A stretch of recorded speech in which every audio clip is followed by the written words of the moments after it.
Bismillah. Assalamualaikum warahmatullahi wabarakatuh. Bismillahirrahmanirrahim. Alhamdulillahi rabbil alamin. Wabihi nasta'inu ala umurid dunya waddin. Allahumma sholli wa sallim wa barik ala habibina wa syafi'ina Sayyidina wa maulana Muhammadin wa ala alihi wa ashabihi wa man tabi'ahum bi ihsanin ila yaumiddin. Amma ba'du. Bismillah, mari kita lanjutkan ngaji filsafat kita. Semoga teman-teman masih mampu untuk istiqomah menempuh jalan keilmuan. Alhamdulillah, kita sudah sampai di sesi hampir 300 mungkin. Malam hari ini kita masih ada di ranah risalah cinta dan patah hati. Tema ini antara lain sengaja saya angkat karena saya merasa hari-hari ini wacana-wacana tentang cinta, tentang hati, itu mungkin bagi sebagian besar orang mungkin dianggap naif, mungkin juga dianggap lebay, mengingat ada berbagai problem-problem besar di sekeliling kita, termasuk problem pandemi yang hari ini masih kita rasakan bersama. Meskipun menurut saya sebenarnya justru di era-era sulit, di era-era ujian seperti hari-hari ini, kita lebih perlu lagi menghidupkan hati, menghidupkan nurani kita, antara lain dengan memperbanyak kajian-kajian yang bertema-tema seperti cinta, seperti hati, dan lain sebagainya. Hari ini orang mulai banyak lupa caranya untuk berempati dengan yang lain, caranya untuk menghidupkan nuraninya saat berhadapan dengan yang lain.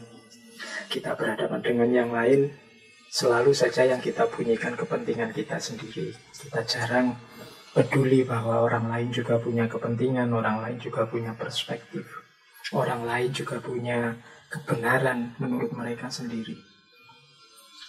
Ini kalau nurani kita tidak hidup, ya lahirnya pasti konflik. Maka di tengah arena saling pertandingan, di tengah situasi kebencian yang banyak beredar di mana-mana hari ini, mari kita hidupkan lagi wacana-wacana yang lembut seperti tema kita bulan ini, tema tentang cinta. Baik, ya meskipun tema semacam ini mungkin tidak segayeng kalau kita membahas tema-tema filsafat yang sifatnya rasional kritis, tapi tema ini menurut saya punya manfaatnya sendiri untuk menghidupkan nilai-nilai kemanusiaan dalam diri kita. Bahkan saya punya asumsi semua orang sebenarnya pernah dan mengalami apa yang kita bahas di bulan ini, yaitu mengalami cinta, bahkan mungkin sedikit banyak pernah mengalami patah hati, kekecewaan dalam menjalankan cinta. Maka pelajaran kita dari bulan ini adalah pelajaran menghidupkan hati dan pelajaran memahami gerak hati kita, khususnya dalam ranah cinta. Lebih khusus lagi, cinta yang kita sebut cinta romantik. Jadi mungkin nanti pada saatnya kita tidak hanya cinta romantik kita gali, tapi juga cinta ilahiyah, sebagaimana beberapa tema yang sudah kita bahas sebelumnya. Baik, bismillah, kita mulai ya. Malam hari ini tokoh kita, teman-teman sebagian besar mungkin sudah kenal, yaitu Khalil Gibran. Ngaji filsafat beberapa kali mengangkat tokoh ini, dan saya sendiri sebenarnya ya sangat akrab dengan beliau, Khalil Gibran ini. Bukan apa-apa, dulu waktu S1 skripsi saya itu tentang Khalil Gibran. Mungkin teman-teman sudah membaca skripsi saya karena skripsi itu oleh teman-teman MCS diterbitkan dengan judul Dunia Cinta Filosofis Khalil Gibran. Jadi Makanya tadi saya bilang saya agak akrab dengan tokoh ini, karena sejak muda saya menggali pikiran-pikiran tokoh ini dari berbagai tulisannya yang menurut saya luar biasa. Nah, siapa Khalil Gibran, kemudian bagaimana sejarah riwayat hidupnya dan lain sebagainya, silahkan teman-teman merefer lagi ngaji filsafat sebelum-sebelumnya. Saya lupa berapa kali tokoh ini saya angkat, tapi pasti ada sebelum-sebelumnya.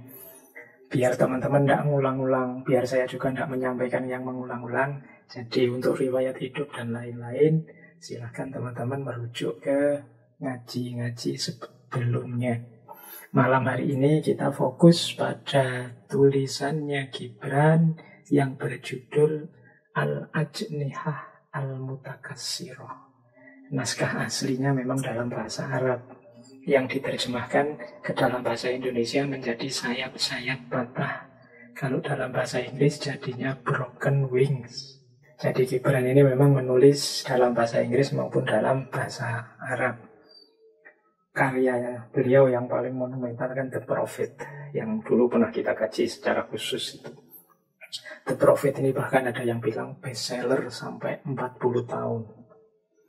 Tapi ada tesis yang baru, ternyata sayap-sayap patah ini, Al-Ajnihah Al-Mutakassirah ini, bestsellernya ada yang bilang lebih lama daripada The Prophet. Bedanya, kalau sayap-sayap patah ini aslinya dalam bahasa Arab, kalau The Prophet aslinya dalam bahasa Inggris. Jadi naskah sayap-sayap patah sendiri ini bisa kita sebut sebagai novel yang sifatnya autobiografi. Jadi salah satu pengalamannya Gibran. Pengalamannya di dalam cinta pertama, cuma cinta pertama yang set ending. Malam hari bulan ini kita ketemu tokoh-tokoh yang cintanya set ending semua, tidak apa-apa. Bukan berarti cinta yang sejati itu wajib set ending, tapi cerita cinta yang set ending itu rasanya lebih menyentuh, rasanya lebih mewakili beberapa suara hati dalam diri kita masing-masing. Sehingga banyak orang ketika nulis cerita cinta itu kalau ingin menyentuh khalayak biasanya di model set ending. Meskipun juga tidak harus begitu, tapi paling tidak dari kisah-kisah yang set ending ini kita mengambil pelajaran bahwa cinta itu memang hakikatnya adalah berkorban. Cinta itu hakikatnya adalah bukan pamrih individu, bukan mengejar kesenangan pribadi. Dari situ kemudian lebih mudahnya kalau diterjemahkan dalam cerita ya dibuat set ending. Meskipun ya tidak harus wajib begitu. Baik. Novel Al-Ajnihah Al-Mutakassirah ini adalah kisah cinta pertamanya Gibran.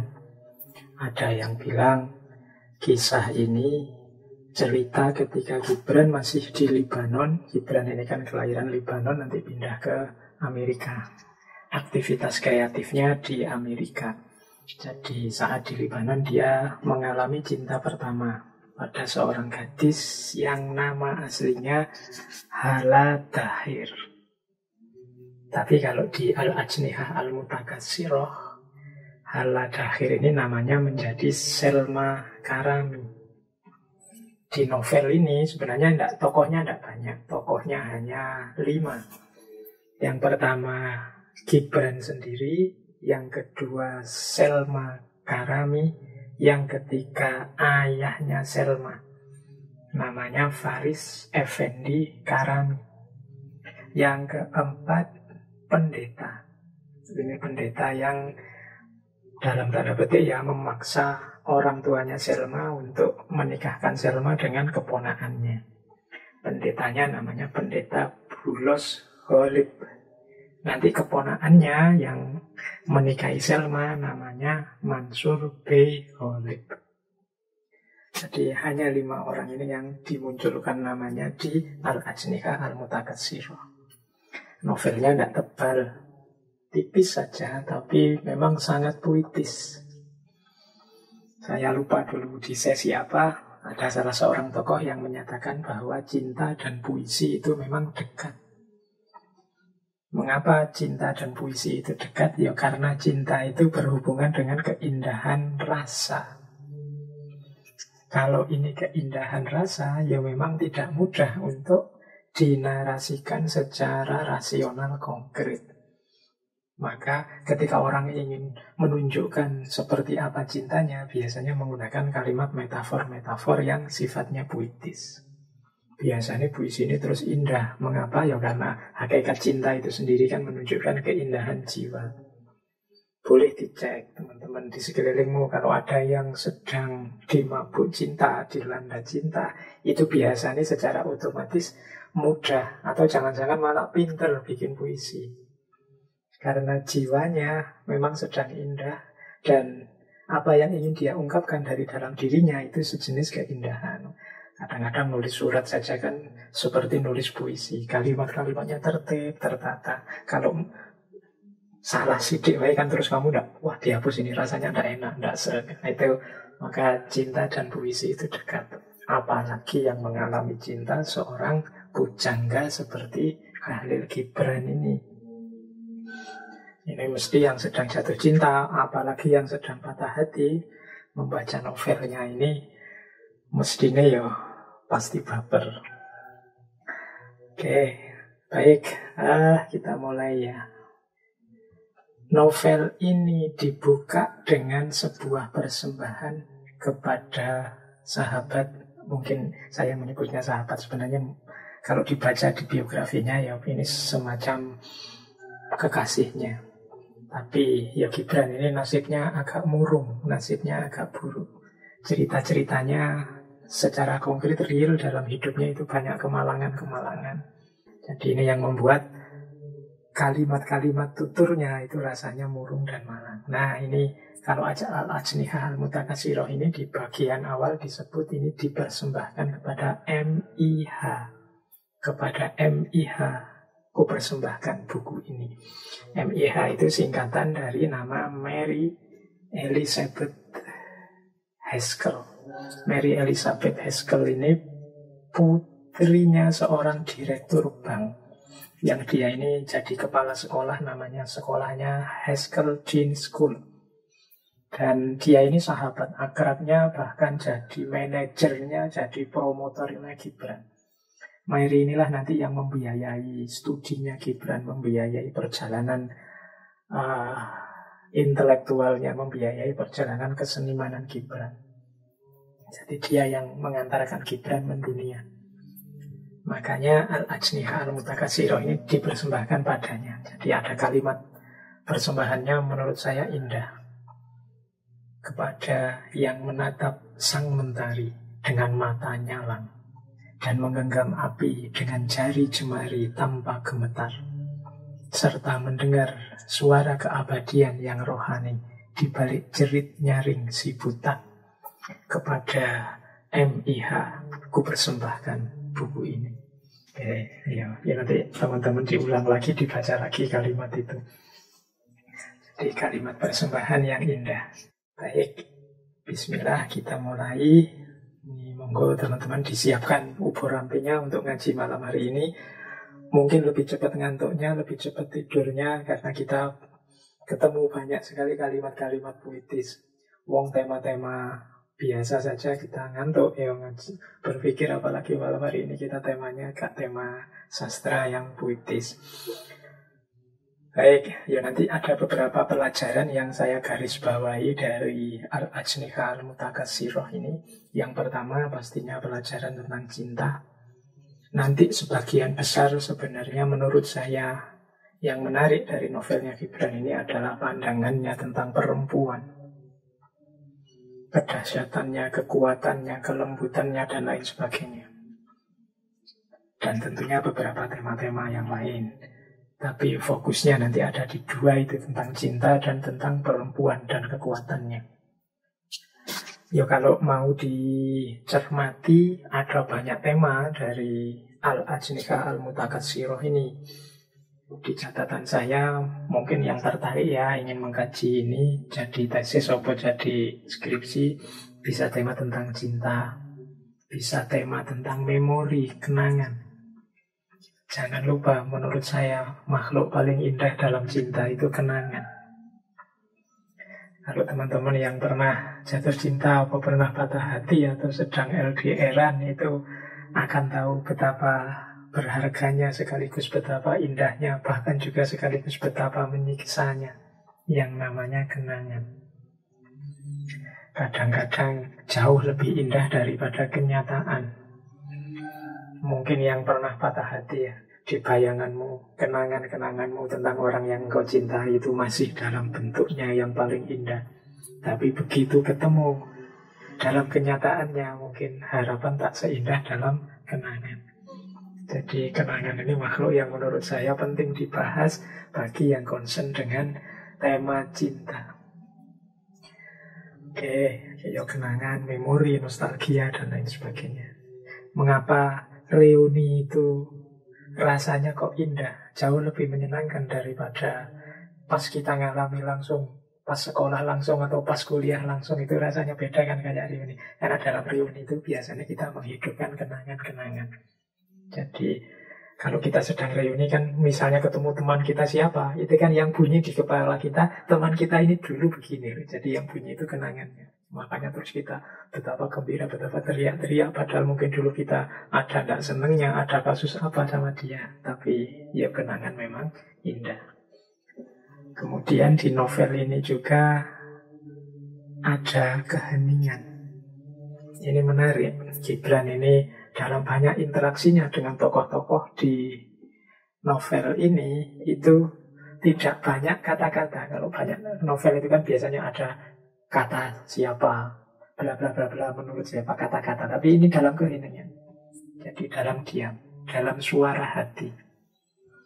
Jadi di situ nanti akan kita lihat betapa suara hati, betapa keheningan itu jauh lebih dahsyat kekuatannya daripada kata-kata.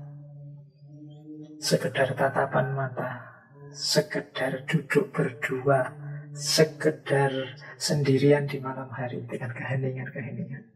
Tapi maknanya jauh lebih dalam daripada kata-kata. Kemudian di situ ada juga kepasrahan. Kalau ini memang hubungannya dengan arus utamanya cerita itu kepasrahan. Kepasrahannya seorang Selma Karami yang dipaksa menikah. Sebenarnya yang memaksa menikah itu bukan orang tuanya, tapi pendetanya. Orang tuanya tidak akan berani membantah pendeta, membantah tokoh agama.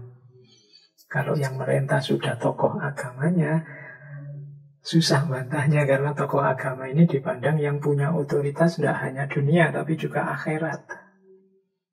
Nah, mau tidak mau karena yang memerintah pendetanya, tokoh agamanya, ya Selma terpaksa pasrah.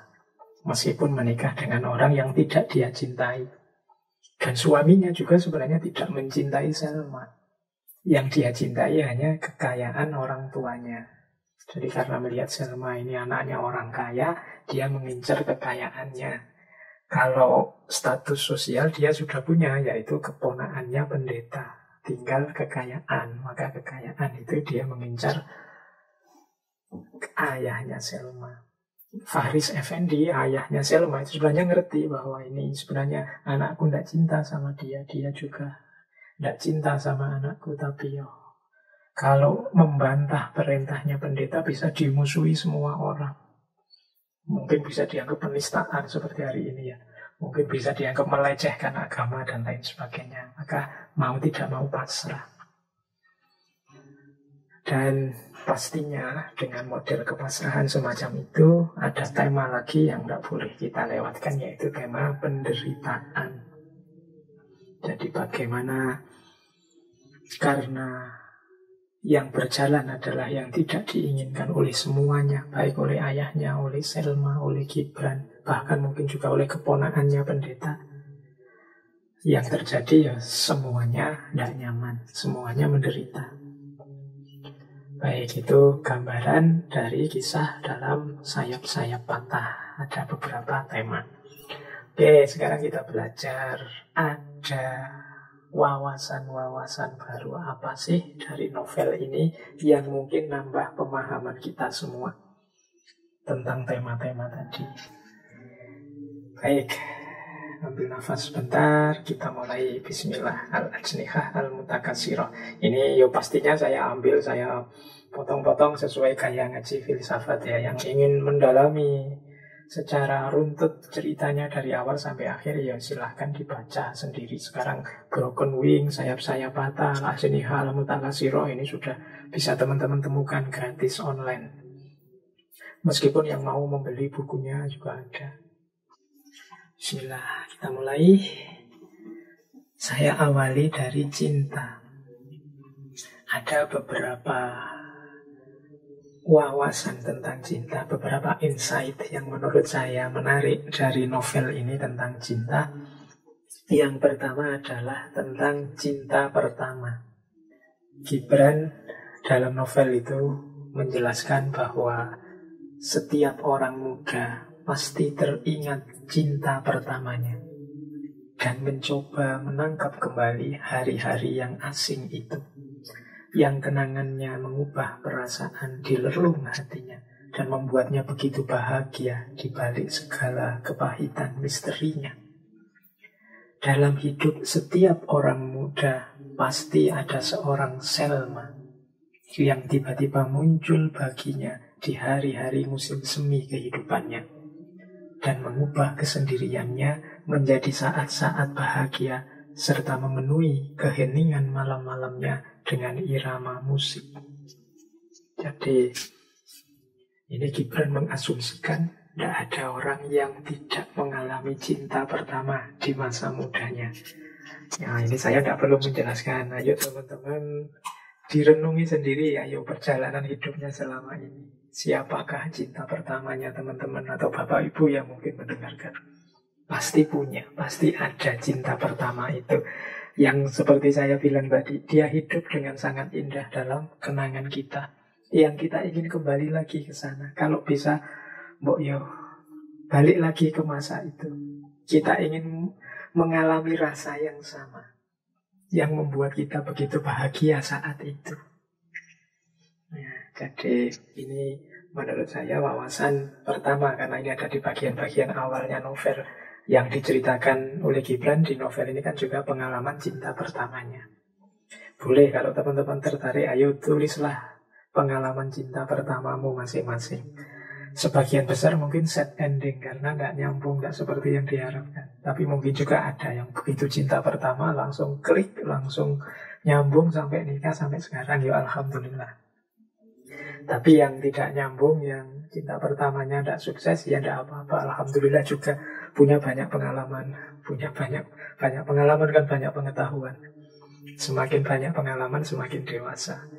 Tapi pelajaran berharga dari cinta pertama menunjukkan bahwa cinta itu memang indah. Bahwa cinta itu memang fitrah. Jadi cirinya manusia. Ya mengapa ada yang sukses, mengapa ada yang tidak? Ya karena manusia itu bukan seperti binatang. Kalau binatang ya tertarik, senang, langsung nyambung, dipaksa, setelah itu bubar, tidak apa-apa. Tapi manusia itu kan ada norma, ada nilai-nilai. Indahnya di situ. Jadi pelajaran pertama cinta adalah cinta pertama. Baik, kita lanjutkan. Nah, apa sih indahnya cinta? Kata Gibran, cinta itu adalah daya kehidupan. Disitulah lahirnya makna hidup. Kalimat di novel itu bunyinya begini: hidupku adalah sebuah koma, hampa bagai kehidupan Adam dalam surga. Ketika aku melihat Selma berdiri di depanku seperti seberkas cahaya, dia adalah Hawa dari jantung hatiku yang memenuhinya dengan segala rahasia dan berbagai keajaiban, serta membuat aku memahami makna kehidupan.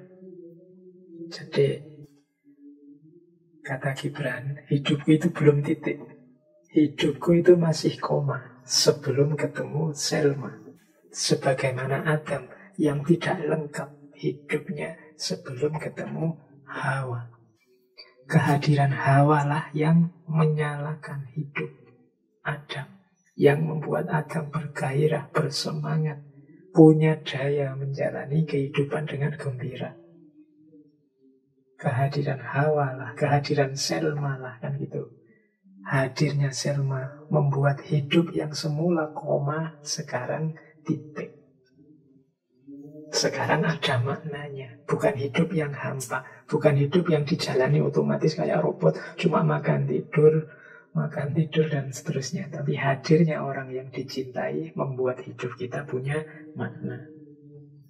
Nah, jadi teman-teman yang belum ketemu Selmanya, belum ketemu Hawanya, berarti hidup kalian masih koma, belum titik. Hidup yang masih koma, ya kalau masih koma, masih perjalanannya masih panjang. Masih, jangan-jangan setelah koma terus masih koma lagi. Seolah-olah sudah titik, tapi ternyata enggak. Mungkin ya masih titik koma berarti. Pokoknya dia penuh setelah Selma hadir, setelah Hawa hadir. Berarti cinta adalah daya dalam kehidupan. Ini pelajaran yang kedua. Jadi pelajaran pertama adalah cinta pertama itu adalah keindahan hidup, kenangan yang tak terlupakan. Dan hadirnya cinta membuat hidup penuh makna, membuat hidup tidak hanya koma, tapi sudah titik. Itu pelajaran kedua. Makanya kalau ada orang bilang, alah cinta-cintaan terus, hidup ini yo yang penting punya uang, yang penting punya jabatan, yang penting status, yang penting macam-macam. Iya mungkin iya, tapi itu semua masih koma. Titiknya, titik itu berarti puasnya dahaga hati, bahagianya jiwa kita, itu kalau sudah bertemu dengan pasangannya. Yo, untuk kesempurnaan relasi dengan pasangan memang kadang butuh uang, kadang butuh status, kadang butuh jabatan, mungkin juga butuh pendidikan yang tinggi, gelar dan lain sebagainya. Tapi yang lain tadi sifatnya hanya koma-koma. Titiknya adalah pasangannya. Adam itu sudah di surga. Nabi Adam itu kan di surga, apa saja ada. Apa yang dia inginkan ada. Tapi Nabi Adam masih meminta Hawa kepada Allah. Karena memang hadirnya Hawa memunculkan daya hidup. Hidup yang tidak sekedar rutinitas yang hampa. Hidup yang tidak koma, tapi hidup yang sudah titik. Jadi mari kita membuat hidup kita ini titik. Apalagi yang seperti saya bilang tadi, kalau hari ini berseliweran di sekeliling kita hanya kebencian demi kebencian, hanya perselisihan demi perselisihan, ya kita lebih jauh lagi, mungkin koma saja belum. Koma itu kan berhenti sejenak, tapi belum tuntas, belum titik. Tapi dalam kebencian, dalam perselisihan, dalam macam-macam masalah yang ruwet di sekeliling kita, itu berarti koma saja belum kita. Masih sangat banyak yang perlu kita perbaiki ternyata dalam hidup.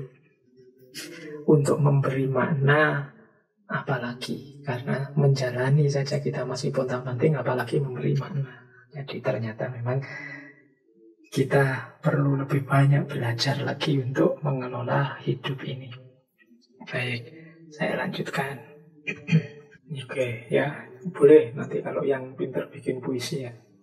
Kalau sedang jatuh cinta, bilang ke pasangannya, engkau adalah titik dalam hidupku. Karena hidupku selama ini masih koma. Kehadiranmu menghadirkan titik yang melegakan dan membahagiakan. Oke, ya nanti mesti pasanganmu terus membalas ala gombal. Yuk kita lanjutkan. Ada pelajaran cinta apa lagi dari Gibran? Ada yang saya catat lagi. Gibran menyatakan seperti ini. Cinta adalah satu-satunya kebebasan di dunia ini. Karena cinta itu membangkitkan semangat yang hukum-hukum kemanusiaan dan gejala-gejala alam pun tak bisa mengubah perjalanannya. Ini konsep tentang hubungan antara cinta dan kebebasan. Uraiannya bisa sangat panjang tema ini. Tapi ringkasnya adalah cinta itu kebebasan sejak awalnya. Cinta itu kebebasan dalam prosesnya.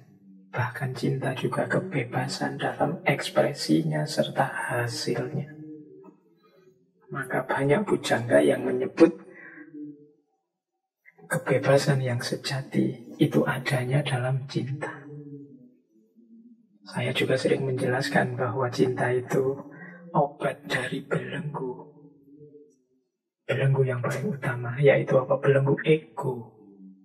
Orang yang mencintai dibebaskan dari belenggu egonya. Cinta itu kebebasan sejak awalnya. Seperti di Romeo and Juliet minggu lalu. Tidak bisa kita memutuskan atau memaksa orang mencintai siapa atau tidak mencintai siapa. Pendeta Bulos dalam Bulos Galib dalam Al-Ajniha Al-Mutakasirah ini memaksa Selma untuk menikah dengan keponakannya. Kalau menikah bisa dipaksa, kalau cinta tidak. Jadi cinta itu sepenuhnya ada dalam penguasaan orang yang mencintai. Bahkan seandainya kalian misalnya suka sama siapa, kemudian dia ternyata menolakmu, dia yang menolakmu itu pun tidak bisa membuatmu tidak mencintainya. Jadi kalau engkau masih tetap ingin mencintainya, itu juga engkau bisa. Jadi makanya sejak awalnya cinta itu kebebasan. Dalam ekspresinya pun juga begitu. Makanya di kalimatnya Gibran itu yang bahkan hukum-hukum kemanusiaan dan gejala-gejala alam pun tidak bisa mengubah perjalanannya. Orang yang sudah jatuh cinta itu biasanya dihalangi oleh apapun, diatur seperti apapun, kemudian bahkan melawan hukum alam. Mungkin melawan hukum alam itu sampai tidak makan, tidak tidur, sampai tidak istirahat. Kadang-kadang orang jatuh cinta itu kan melawan hukum alam. Tapi kalau orang sedang mencintai, hukum alam seperti itu pun bisa ditabrak. Kalau tidak sedang mencintai, mungkin jam 10 malam, 11 malam kita sudah ngantuk tidur. Tapi kalau pas ngobrol dengan yang kita cintai, sampai jam 3 subuh mungkin masih betah. Kadang cuma chat di WA, sudah tidur belum? I miss you, nanti balas lagi I miss you, bolak-balik sampai bolak-balik. Itu kan melawan gejala alam biasanya. Orang sudah tidur, dia tidak jadi tidur. Bahkan kalau ngobrol bisa sampai subuh. Itu gejala alam. Bisa ditabrak, apalagi hukum-hukum kemanusiaan. Aturan-aturan budaya itu bisa dengan mudah ditabrak oleh para pecinta. Maka jadi cinta akan mencari jalannya sendiri.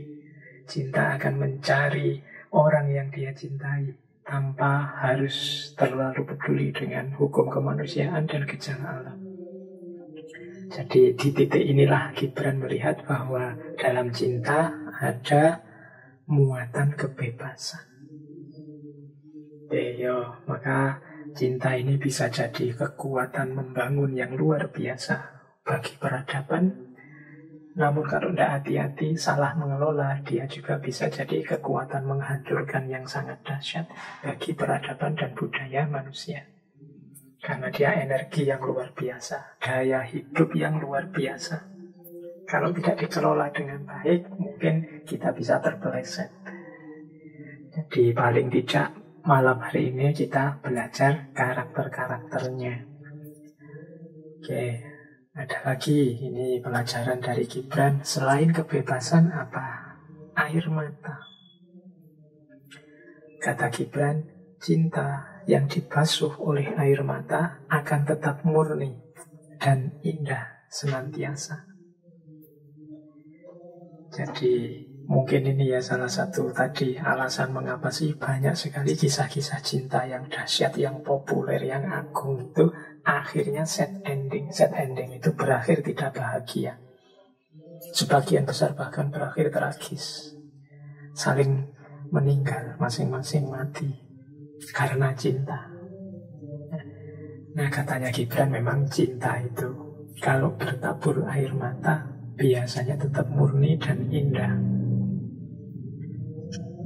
Mengapa? Ya karena dalam tantangan, dalam ujian, ketika ada banyak masalah, cinta itu akan menguatkan para pecinta. Situasi-situasi sulit ini akan semakin menguatkan cinta. Situasi sulit itu sebenarnya tidak hanya berhubungan dengan cinta, tapi mungkin teman-teman mengalami hidup susah dengan siapa, dalam hal apa, itu biasanya kenangannya jauh lebih indah, lebih murni. Mungkin tidak harus dengan lawan jenis, dengan teman misalnya. Pernah sama-sama mengalami kesulitan berdua dengan temanku yang ini. Itu kan pengalamannya lebih berkesan. Jadi lebih terkenang. Saya bilang tadi, kenangan itu sifatnya indah. Boleh teman-teman merenung, mungkin pengalaman zaman sekolah, pengalaman zaman, kalau yang selesai kuliah, zaman kuliah dulu, zaman itu biasanya yang lebih terkenang, yang lebih tersisa dalam diri kita itu pengalaman-pengalaman sulit. Mungkin pengalaman dimarahi guru, dihukum BP, atau ini kan pengalaman waktu ngalami nangis-nangis, tapi sekarang pengalaman itu membuat kita tersenyum. Dia jadi pengalaman yang indah. Itu kan pengalaman biasa sehari-hari, apalagi pengalaman cinta yang kalau dia bertabur air mata, banyak sekali kesulitan. Melenyapkan itu akan sangat sulit karena dia sangat murni dan indah sifatnya. Ini yang mengalami patah hati, yang mengalami mungkin pernah putus, itu bisa memahami kalimatnya Gibran ini. Cinta yang dibasuh air mata akan tetap murni dan indah senantiasa. Oke, semoga tidak ada tanya pada saya ya Pak. Pak Faiz bisa menjelaskan gitu. Jangan-jangan pernah ngalami juga. Oke, ya ini jawabnya susah. Biarlah kenangan yang indah tetap saya miliki sendiri. Teman-teman juga silahkan dinikmati, dimiliki sendiri kenangan indahnya masing-masing.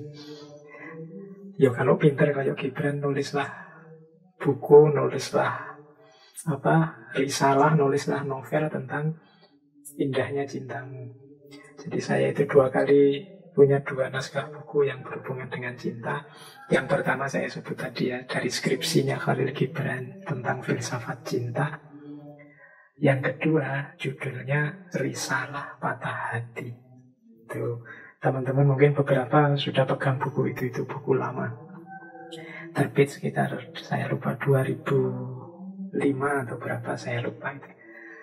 Nah itu jawabannya, silahkan disimpulkan sendiri. Oke, kita lanjutkan, malah melenceng ke situ. Terus, jadi selain cinta dan air mata, nanti ada teori yang lain dari Gibran yang menurut saya penting untuk kita angkat dalam memahami cinta, yaitu pertemuan 2 jiwa. Jadi cinta ini kan melibatkan 2 jiwa. Kalau bahasanya Plato itu soulmate, pecahan dari jiwa kita yang kita temukan di dunia ini dan kita sangat menginginkan bersatu kembali. Kalimatnya Gibran seperti ini. Jiwa yang duka menemukan ketentraman manakala bersatu dengan sesamanya. Jiwa-jiwa itu bersatu dalam kebersamaan rasa. Seperti seorang asing yang bergirang hati manakala ia bertemu orang asing lainnya di negeri asing. Segala hati yang disatukan lewat duka cita takkan terpisahkan oleh kemenangan rasa bahagia. Cinta yang dibasuh oleh air mata akan tetap murni dan indah senantiasa. Nah, ini potongan dari yang saya sebut sebelumnya tadi. Jadi karena cinta itu pertemuan 2 jiwa, maka biasanya jiwa-jiwa bisa bertemu dan bersatu kalau dia ada di frekuensi yang sama. Kalau dia saling cocok, kalau dia saling nyambung, bersatu dalam kebersamaan rasa. Katanya Gibran, seperti orang asing yang girang manakala bertemu orang asing lainnya di negeri asing. Kayak kita lagi jalan-jalan misalnya ke luar negeri, di sana ketemu orang Indonesia, sama-sama Indonesianya, itu kan senang. Kita ada di frekuensi yang sama, sama-sama orang asing. Atau teman-teman jalan-jalan kemana lah, ke Bali, atau pas main ke Jogja, ketemu orang satu kampung sendiri, kebetulan tetangga, itu kan gembiranya luar biasa. Mengapa gembira? Kita menemukan kesamaan, sama-sama orang asing. Cinta juga begitu. Jiwa itu bisa bertemu kalau menemukan frekuensi yang sama. kita lebih bahagia ketemu orang di frekuensi yang sama, orang yang kita cintai, dibandingkan mungkin orang lain yang kualitasnya jauh lebih tinggi.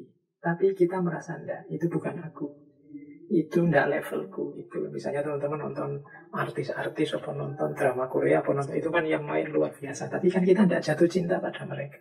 Ya kita senang sama drakornya, tapi cinta kita tetap pada orang-orang yang satu level, satu frekuensi, satu gelombang dengan kita. Jadi rumus ini harus kita ingat-ingat. Jadi cinta itu ya nggak jauh-jauh dari orang-orang yang ada di sekeliling kita, yang nggak pernah ketemu sama sekali ya susah. Jadi dia butuh kenyamanan dalam kebersamaan rasa. Itu pun yang punya kebersamaan rasa. Misalnya kita ini orang bukan siapa-siapa, sementara dia orang yang jauh levelnya lebih tinggi, meskipun dekat dengan kita, biasanya ya susah nyambung. Yang nyambung itu ketika dua jiwa punya frekuensi yang sama, ketemu kesamaan-kesamaannya. Makanya dalam Islam itu kan kalau menikah itu antara lain disarankan mencari yang sekufu. Sekufu itu kalau saya mendefinisikan tidak selalu harus urusan sama-sama kaya atau level sosial, status sosialnya sama, tidak harus selalu begitu, tapi ada kesamaan pertemuan dua jiwa. Jadi dua jiwa ini frekuensinya sama, maka dia mudah bersambung. Seperti Gibran ini orangnya murung, tidak ceria karena dalam hidupnya banyak masalah. Ketemu Selma ini ya hidupnya lebih murung lagi, seperti tadi ceritanya, karena dia dipaksa menikah. Yang satu sedang sedih, yang satu sama-sama sedihnya. Nah, ketemulah di frekuensi yang sama. Makanya terus nyambungnya mudah. Karena jiwanya sama-sama hidup dalam kemurungan, dalam kesedihan. Jadi ini di antara teori dari Gibran adalah jiwa yang juga menemukan ketentraman manakala bersatu dengan sesamanya. Baik, kita lihat lagi. Ya, kalau ini teori yang lain, teori tentang rasa. Bagaimana cinta itu tumbuh. Jadi ada cinta, ada rasa. Saya ambil potongan dari novel itu. Jadi di novel itu ada kalimat, sekarang aku tahu bahwa ada sesuatu yang lebih tinggi daripada langit dan lebih dalam daripada lautan. Lebih asing daripada kehidupan dan kematian sekaligus.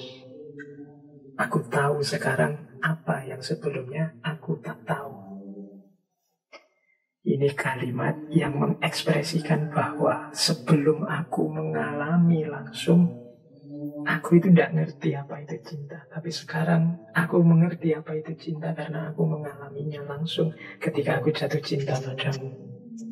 Rasanya seperti lebih tinggi daripada langit dan lebih dalam daripada lautan. Lebih asing daripada kehidupan dan kematian sekaligus. Nah ini diksi-diksinya saya bilang tadi, ini kalimat-kalimat yang sifatnya puitis. Untuk menunjukkan bahwa tidak mudah menjelaskan rasa yang namanya cinta itu. Kemarin engkau seperti saudara bagiku, yang menemani hidupku dan bersama-sama hidup di bawah asuhan ayahku. Sekarang aku merasakan kehadiran sesuatu yang lebih asing dan lebih manis daripada rasa persaudaraan. Satu percampuran rasa cinta dan ketakutan yang tak kukenal, yang memenuhi hatiku dengan duka cita dan kebahagiaan. Jadi Gibran ini kan, kalau dalam novel itu diceritakan dia ini anaknya temannya ayahnya Selma. Jadi ayahnya Selma punya teman dan Gibran ini anak temannya itu. Makanya kata Selma, kemarin engkau seperti saudara. Mungkin sama ayahnya sering diajak main ke situ. Yo, rasanya kayak saudara, yo main saja, bareng-bareng saja, tidak ada rasa apa-apa. Mungkin ya seperti teman biasa saja, teman bermain. Tapi sekarang ada rasa sesuatu yang lebih asing, tapi lebih manis daripada persaudaraan. Ini saya bilang ini nggak bisa dijelaskan, pokoknya sampean rasakan sendiri. Kalau teman-teman yang mungkin mahasiswa awalnya mungkin dulu semester 1 rasanya juga biasa saja kayak teman seperti yang lain. Tapi ketika rasa itu muncul, dia kalau kemarin rasanya seperti yang lain, sekarang dia sama sekali tidak seperti yang lain. Jadi dia rasanya istimewa. Ada rasa yang asing dan lebih manis daripada saudara, daripada teman. Ada rasa duka cita tapi sekaligus kebahagiaan. Duka cita itu takut kalau nanti engkau pergi, engkau hilang, engkau tidak bersamaku. Tapi juga kebahagiaan, karena cinta itu kehadirannya memang membahagiakan. Jadi inilah dimensi rasa dalam cinta. Hanya yang mengalami yang tahu. Ini teori yang di semua pembahasan tentang cinta selalu disampaikan, bahwa tepatnya penjelasan tentang cinta itu melalui dimensi rasa. Tidak bisa diuraikan dengan kata-kata. Baik, jadi dari sisi cinta kita belajar tentang rasa, kita belajar tentang pertemuan dua jiwa, kita belajar tentang air mata, kebebasan, daya hidup, serta cinta pertama. Sekarang kita masuk ke babak selanjutnya tentang penderitaan dalam cinta. Seperti saya bilang tadi, ini cerita yang lebih menonjol aspek patah hatinya. Bagaimana ketika dua orang saling mencintai tapi tidak bisa nyambung karena budaya, tradisi, adat. Semua aktornya ini merasa tidak ada satupun yang bahagia karena kungkungan budaya atau tradisi tadi. Nah, saya membaca narasi-narasi kepedihan, narasi-narasi penderitaan dalam cinta. Itu saya kategori psikologi. Bagaimana psikologi orang yang sedang mengalami rasa sakit, mengalami penderitaan. Itu saya kasih gambar fase-fasenya. Jadi ini sebenarnya tidak hanya urusan cinta, sakit apapun yang sifatnya psikis, mungkin ditinggal orang yang kita cintai. Hari ini kan banyak saudara-saudara kita, teman-teman kita, guru-guru kita yang meninggalkan kita, lebih disayangi Allah. Ada yang mengalami rasa sakit. Apalagi ini hari ini era pandemi, wabah di mana-mana, rumah sakit penuh. Ini kan penderitaan demi penderitaan.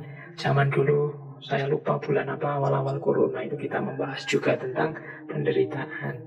Nah, kalau saya ringkas, mentalnya orang yang menderita itu urutannya seperti ini. Jadi bunyinya. Dan itu juga saya temukan dalam novel Al-Ajnihah Al-Mutakatsirah. Jadi diawali dari pengingkaran, tidak terima, not me. Kemudian dilanjutkan dengan mempertanyakan, why me? Kemudian dilanjutkan dengan permohonan, please not me. Kemudian berlanjut menjadi depresi, putus asa. Why it still me? Kemudian dilanjutkan dengan negosiasi. I will, but titik-titik. Dan yang terakhir baru it's okay. Jadi terakhir, kalau sukses melalui rasa depresi, rasa sakit berkepanjangan, biasanya terus baru diterima.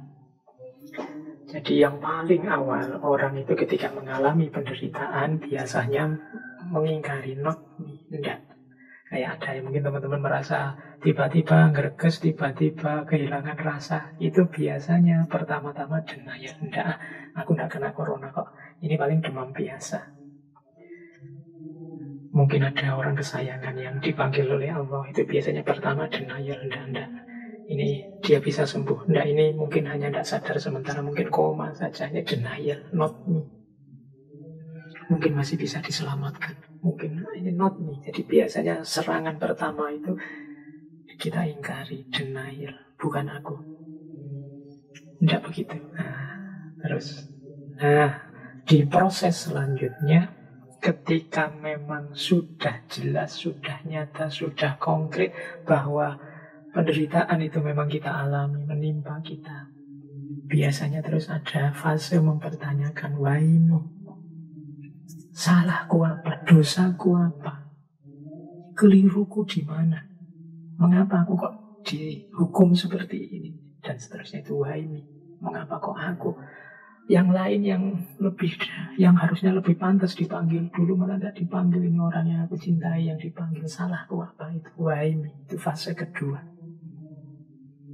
Jadi setelah mengingkari kemudian mempertanyakan, ya tetap ini karena pertanyaan-pertanyaan retoris yang ya entah ditanyakan pada siapa, ya jawabannya juga ya tidak ketemu, tapi tetap ada mempertanyakan. Ini semacam protes. Mungkin juga kepada Tuhan, salahku apa, dosaku apa. Setelah fase ini terlewati, biasanya masuk ke fase ketiga. Fase ketiga ini, please not me. Tolong jangan aku. Tolong jangan aku ini. Ya aku terima akhirnya memang aku mengalami ini, tapi semoga ditunda dulu. Iya ternyata aku memang corona. Semoga tesnya tadi keliru. Semoga ini seminggu saja selesai. Please not me. Nah ini biasanya mulai banyak doa-doa, mulai banyak mendekat ke Allah. Itu biasanya fase please not me. Tolong jangan aku, tolong sembuhkan aku, tolong kembalikan dia, tolong bangunkan aku kalau ini mimpi. Itu please not me. Kalau fase ketiga ini dilewati, masuklah ke fase yang keempat. Fase yang keempat itu why it's still me. Mengapa kok tetap aku? Ternyata dia memang benar-benar pergi. Ternyata aku ini memang sedang sakit parah. Ternyata aku benar-benar corona. Ternyata aku benar-benar mengalaminya. Nah itu. Oh ini ada kemarahan muncul. Why it's still me. Ini yang tadi saya sebut depresi. Jadi stres. Ternyata benar dia pergi. Ternyata memang benar aku ini penyakitku banyak. Ini orang mulai depresi. Tapi kalau bisa mengatasi stres, mengatasi depresi, biasanya masuk ke fase selanjutnya. Fase selanjutnya itu, di situ saya tulis I will, but titik-titik I will itu oke lah, enggak apa-apa. Tapi semoga aku cepat sembuh. Oke dia pergi, tapi tolong kuatkan aku, sabarkan aku. Tolong beri aku ketabahan. Nah itu I will, but. Jadi ada negosiasi. Semoga setelah ini rezekiku tetap lancar. I will, but. Semoga setelah ini keluargaku tidak ada yang seperti aku, cukup aku saja. Itu I will, but. Setelah mengalami fase ini, biasanya terus it's okay. Tidak apa-apa, diterima. Ya memang kondisiku seperti ini. Nah, jadi dari orang pukulan pertama, kesulitan pertama, penderitaan pertama, itu ada pergeseran mental sampai level kita terima, ya mau gimana lagi, it's okay, tidak apa-apa wis. Nah, itu. Jadi saya tidak tahu ini kalau dari sisi pandemi kita ini ada di mana. Kita ada di level not me, apa why me, apa please not me, atau why it's still me, atau I will but, atau sudah it's okay. Ya tidak sederhana menjelaskannya, tapi ini kan salah satu perspektif. Di novel ini tentang penderitaan yang dialami Gibran dan Selma, itu juga mengalami fase ini. Diawali dari bukan aku, mengapa harus aku, tolong jangan aku, mengapa kok masih aku terus yang susah. Oke lah kalau begitu asal dia bahagia. Dan terakhir baru diterima 100%. Ini menurut saya penting ya bagi teman-teman. Mungkin yang mendampingi saudara-saudaranya yang sedang sakit, sedang menerima musibah. Tolong perhatikan level-level mentalnya ini. Ada kalanya orang yang sakit itu mungkin lebih butuh didampingi, lebih butuh dipahami. Kadang-kadang kita ini kan kesusu, pingin nasihati, pingin tutur-tutur, yo pasrahkan saja semua pada Allah, kamu harus sabar kamu. Ya kita yang tidak mengalami mudah saja ngomong begitu, tapi yang mengalami kan tidak sesederhana itu. Maka mari kita juga mengempati mereka. Seandainya aku yang di posisinya mungkin lebih berduka cita dibandingkan dia saat mengalami musibah yang semacam itu. Baik kita lihat sekarang ya, bagaimana novel tadi yang ditulis Gibran itu mengekspresikan penderitaan yang dialami mereka berdua di cinta pertamanya. Baik, kita lihat. Ini bagian novel yang isinya tadi komplain, protes. Mengapa kok aku yang menderita? Ini kalimat dari Selma di hadapan Gibran. Jadi katanya Selma itu panjang sebenarnya ya. Saya ambil sebagian untuk menunjukkan ini mental, ini situasi jiwa ketika mengalami penderitaan di level awal yang kemudian kita protes. Mengapa kok aku? Apa salahku? Apa dosaku? Katanya Selma seperti ini. Antara lain, sia-siakah segala malam yang kita lalui bersama dalam cahaya rembulan di bawah pohon melati, tempat dua jiwa kita menyatu. Apakah kita terbang dengan gagah perkasa menuju bintang-bintang, lalu sekarang kita turun ke dalam jurang? Atau tidurkah cinta ketika ia mendatangi kita, lalu ketika ia terbangun menjadi marah dan memutuskan untuk menghukum kita? Ataukah jiwa-jiwa kita mengubah angin malam yang sepoi menjadi angin ribut yang mengoyak-oyak kita menjadi berkeping-keping dan meniup kita bagai debu ke dasar lembah? Kita tak melanggar perintah apapun, kita pun tidak mencicipi buah terlarang. Lalu apa yang memaksa kita meninggalkan surga ini? Kita tidak pernah bersekutu atau melakukan pemberontakan. Lalu mengapa sekarang harus terjun ke neraka penderitaan? Jadi, apa salahku, apa dosaku, apakah yang kita lakukan selama ini keliru, apakah yang kita lakukan selama ini membuat Tuhan marah, membuat cinta tersinggung, dan lain sebagainya. Jadi ini situasi ketika jiwa kita menggugat penderitaan yang kita alami. Dan sekarang kekasih, apa yang harus kita kerjakan? Bagaimana kita akan berpisah? Dan kapan kita akan bertemu lagi?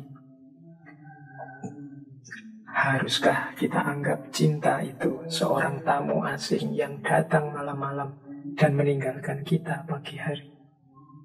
Ataukah kita menganggap rasa kasih sayang ini sebagai impian yang datang dalam tidur kita dan pergi ketika kita bangun? Nah, ini keluhannya Selma kepada Gibran.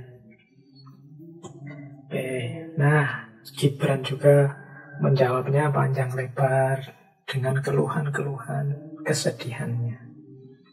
Jadi ini saya ambil beberapa, mungkin malam hari ini yang mendengarkan ada yang butuh kalimat yang mewakili situasi hatimu.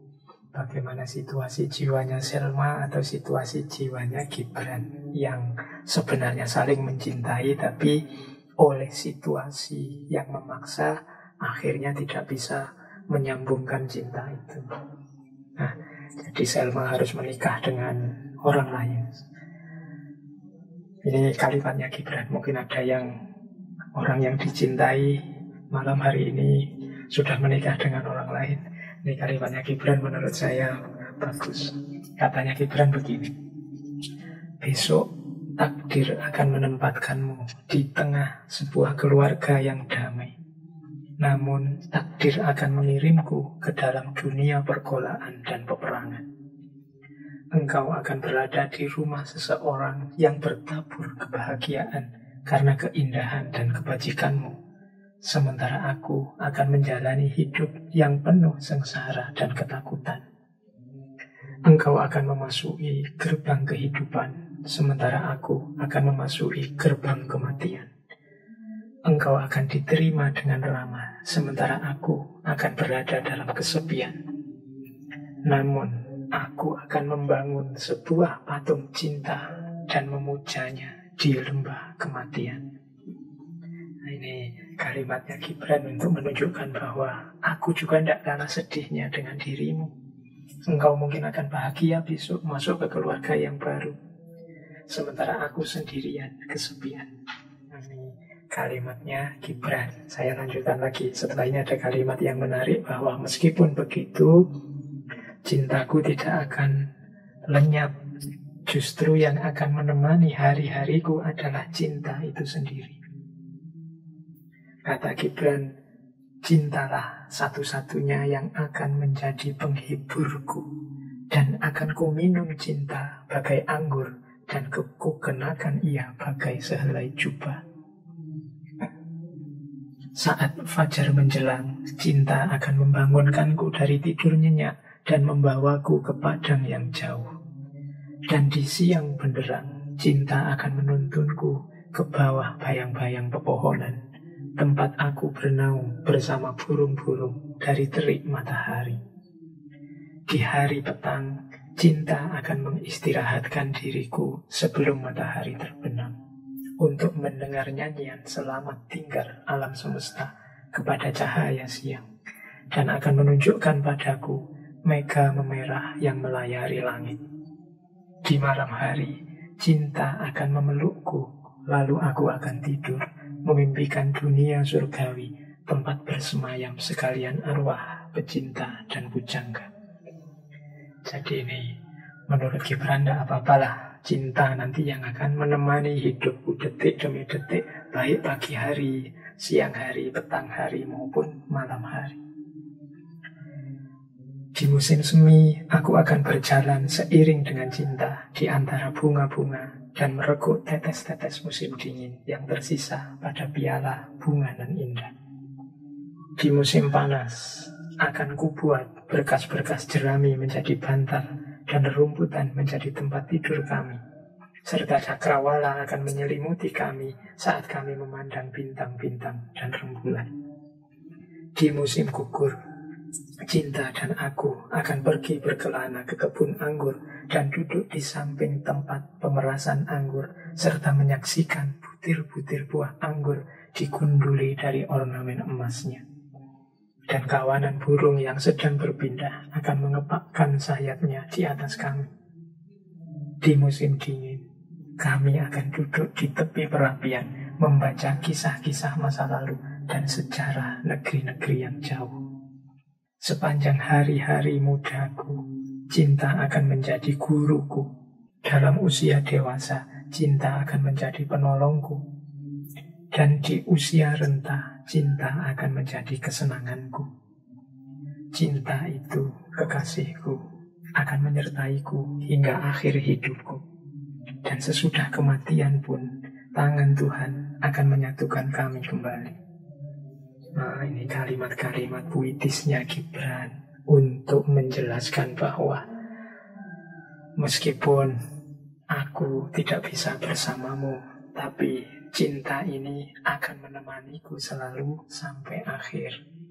Baik di pagi hari, di siang hari, di petang hari, maupun di malam hari. Baik di musim semi, musim panas, musim gugur, maupun musim dingin. Di hari-hariku, di hariku yang masih muda, cinta akan jadi guruku. Saat aku dewasa, cinta menjadi penolongku. Dan saat aku tua, cinta akan menjadi kesenanganku. Dan nanti bahkan setelah aku mati, Tuhan pun tetap tidak memisahkan kami. Kami itu maksudnya Gibran dan cintanya. Ini menurut saya bagian-bagian yang indah dari Al-Ajnihah Al-Mutakatsirah. Boleh teman-teman pakai untuk menghibur kalau mungkin ada yang sedang dilanda patah hati. Nah, saya lanjutkan ya. Setelah itu nanti ada bagian kalimat yang dipakai judul, yaitu tentang sayap-sayap yang patah.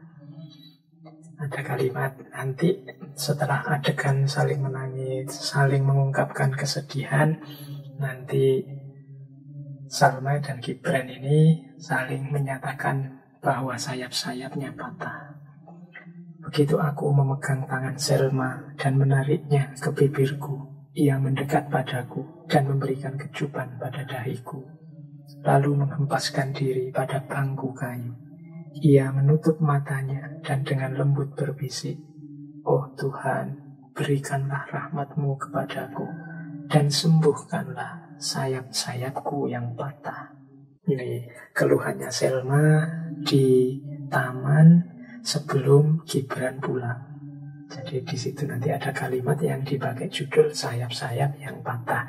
Nanti setelah pulang, Gibran juga mengucapkan kalimat yang sama. Aku sampai ke kamarku, dan seperti seekor burung yang luka tertembak oleh seorang pemburu, aku melemparkan diri ke atas ranjangku, mengulang-ulang kata Selma. Oh Tuhan, berikanlah rahmat-Mu kepadaku, dan sembuhkanlah sayap-sayapku yang patah. Oke, ambil nafas sebentar. Jadi itulah penderitaan dua orang yang sedang mengalami cinta pertama, tapi tidak tersampaikan. Baik, kita ambil tema yang sedikit berbeda. Ini bahasa saya tema kebangkitan atau tema pemberontakan. Jadi mereka berdua ini kan sedang mengalami, kalau bahasa agama itu kezaliman dari budaya, dari tradisi, mungkin juga dari otoritas agama. Maka di Al-Ajniha Al-Mutakasiro juga ada kalimat-kalimat yang memancing, mbok jangan diam saja, mbok jangan pasrah saja, mari kita memberontak, mari kita melawan situasi ini. Di situ saya ambil peta. Jadi ini biar ada tambahan wawasan ya. Ketika seseorang diinjak, seseorang dizolimi, ketika seseorang disakiti, itu biasanya reaksi mentalnya berurut dari 1 sampai 4. Itu yang saya jejer itu. Jadi orang itu ketika disakiti oleh orang lain, itu situasi jiwanya berkembang dari awal sampai akhir yang saya gambar itu. Yang paling awal apa? Ketika orang itu disakiti, biasanya dia mudahnya saya pakai kalimat, aku ini sakit, jangan teruskan. Jadi bayangkan teman-teman, tiba-tiba mudahnya begini, tiba-tiba jalan kok diinjak sepatumu oleh orang lain. Itu kan pertama-tama kalian terus, aduh kok sakit, jangan teruskan. Berarti teman-teman mengingatkan yang menginjak, mas, sakit mas. Nah, ya mungkin dia tidak sengaja nginjak atau gimana. Jadi aku sakit, jangan teruskan. Kok masih diteruskan, maka akan berubah. Jadi dari mengingatkan jadi memohon. Yang kedua apa? Aku sakit, tolong aku. Jadi tolong aku itu maksudnya, ini aku sudah sangat sakit ini, kamu jangan diteruskan, tolong aku biar tidak sakit lagi. Nah, kalau dia masih tidak pindah, ini kita sudah lama, sakitnya sudah luar biasa berarti kan, kayak tadi diinjek nggak pindah-pindah, maka masuk ke fase ketiga. Aku harus tidak sakit ini, pergilah. Ini fase mulai, fase melawan, memberontak. Ini kalau pakai peribahasa Indonesia itu semut pun kalau diinjak ya lama-lama menggigit. Jadi aku harus tidak sakit, pergilah. Itu ya mungkin kalau kasusnya kaki kita yang diinjek tadi, mungkin orang yang injek kita dorong menjauh, pergilah. Aku harus tidak sakit, karena ini sudah sakit lama ini. Biasanya kalau sudah mengalami itu, akhirnya aku sudah tidak sakit lagi karena aku sudah pergi. Tapi alternatifnya terus dua.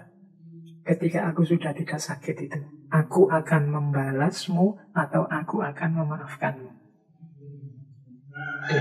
Jadi ini teori reaksi jiwa ketika dizolimi, ketika disiksa. Kanjeng Nabi itu mengalami banyak sekali kesulitan, penyiksaan selama berdakwah di Mekah sampai kemudian hijrah di Madinah dan berhasil. Itu ya karena Rasulullah jiwanya mulia, yang dilakukan memaafkan. Tapi nanti dalam sejarah ya ada saja orang-orang yang setelah dia dizolimi kemudian ganti ingin membalas menzolimi. Tapi ini gambaran saja dari kondisi jiwa seseorang ketika dia direpresi. Tolong teman-teman perhatikan ini. Kalau ada orang dizolimi itu biasanya ya awalnya dia teriak, dia biasa mengingatkan, aku ini sakit loh, jangan begitu lagi.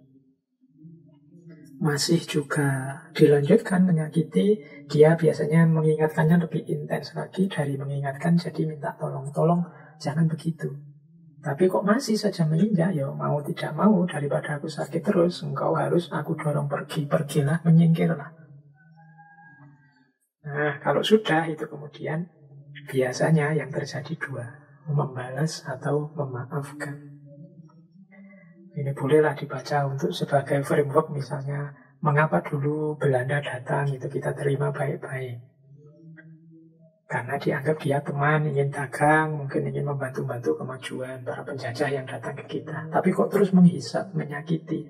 Nah, kan kita terus mengingatkan, sakit ini jangan diteruskan.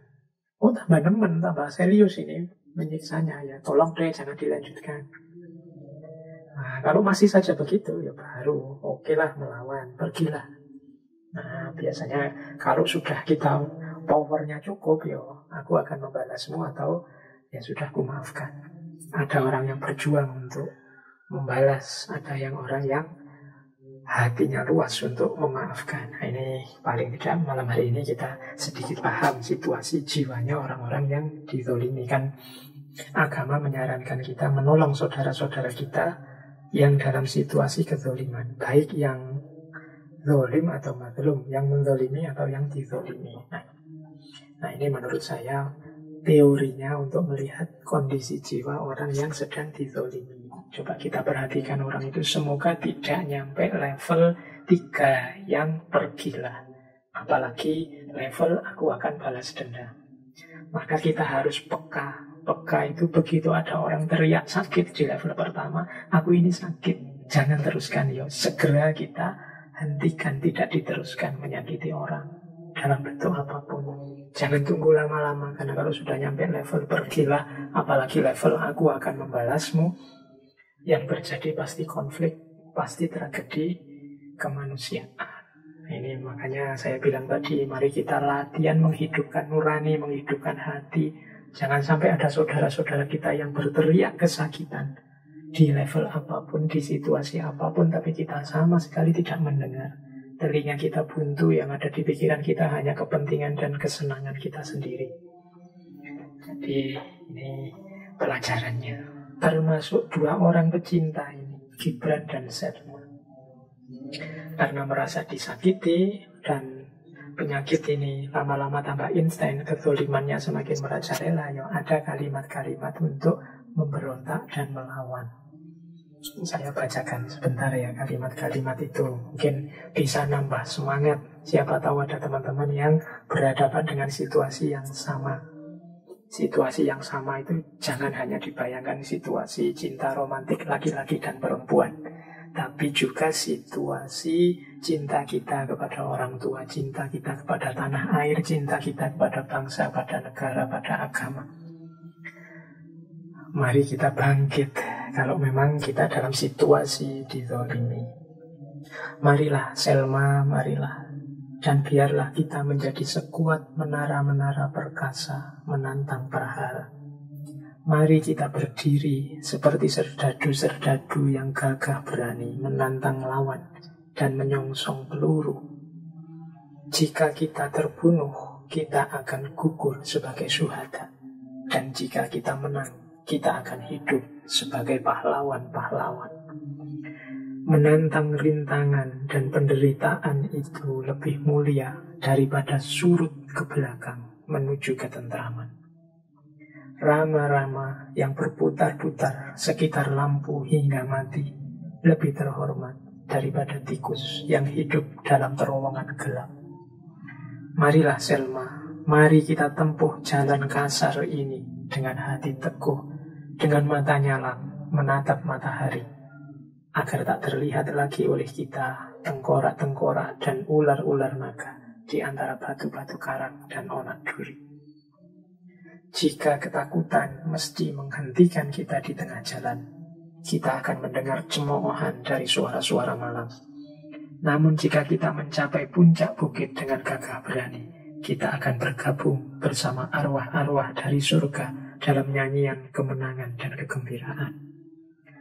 Bergembiralah Selma, hapuslah air matamu, hilangkan duka cita dari wajahmu. Jadi ini ajakannya Gibran untuk berjuang. Ayolah kita berjuang, jangan menyerah saja, jangan pasrah saja. Kemungkinan besar memang mungkin gagal.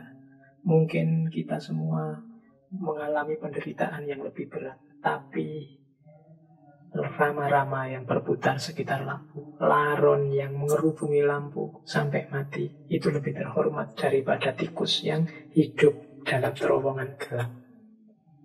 Menantang rintangan dan penderitaan itu lebih mulia daripada surut ke belakang hanya menginginkan ketentraman. Jadi ayolah, masuk kita ditindas terus, masa kita dizalimi terus. Nah ini kalimat-kalimat penyemangatnya Gibran pada Selma. Ini saya sisipkan sedikit kalimatnya Gibran selanjutnya. Selama ini kita telah menyerah pada kemauan orang-orang. Sejak saat kita bertemu hingga saat ini, kita telah dibimbing oleh orang buta, dan bersama-sama mereka kita telah menyembah berhala.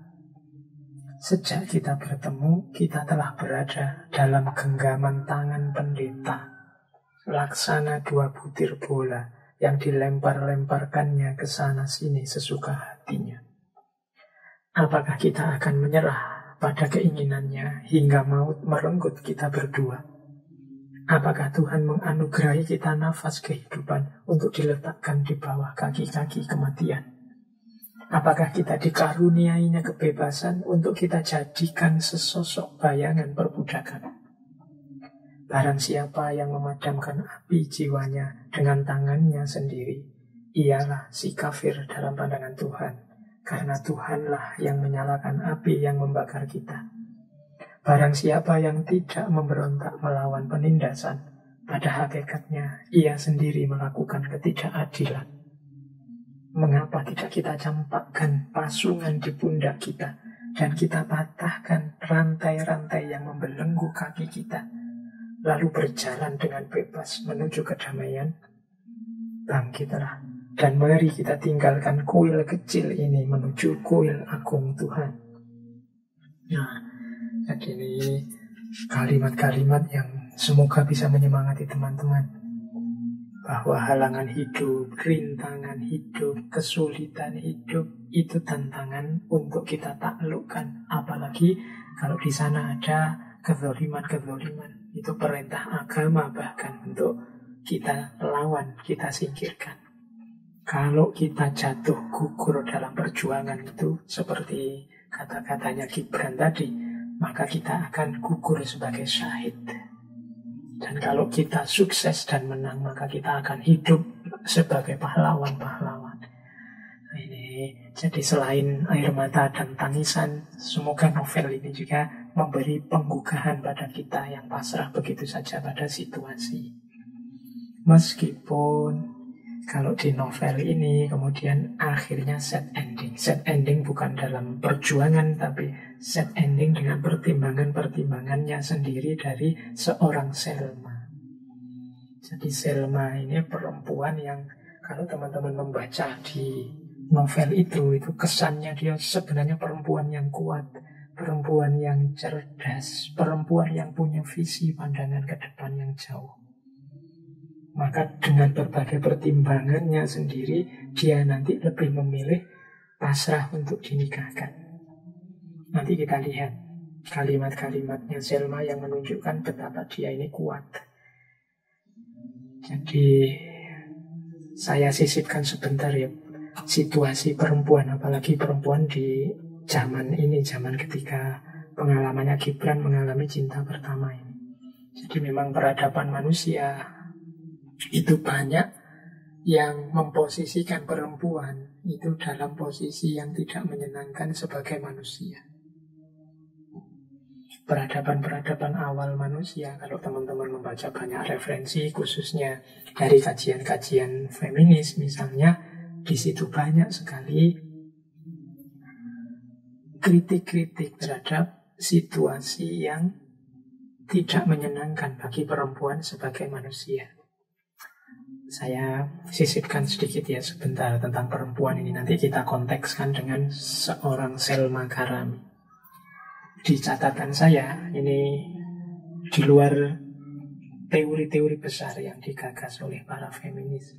Jadi dalam sejarah, itu perempuan itu citranya, eksistensinya, kedudukannya dalam kehidupan ini punya banyak kategori yang menurut saya sifatnya negatif. Bagi yang mengalami pasti tidak menyenangkan.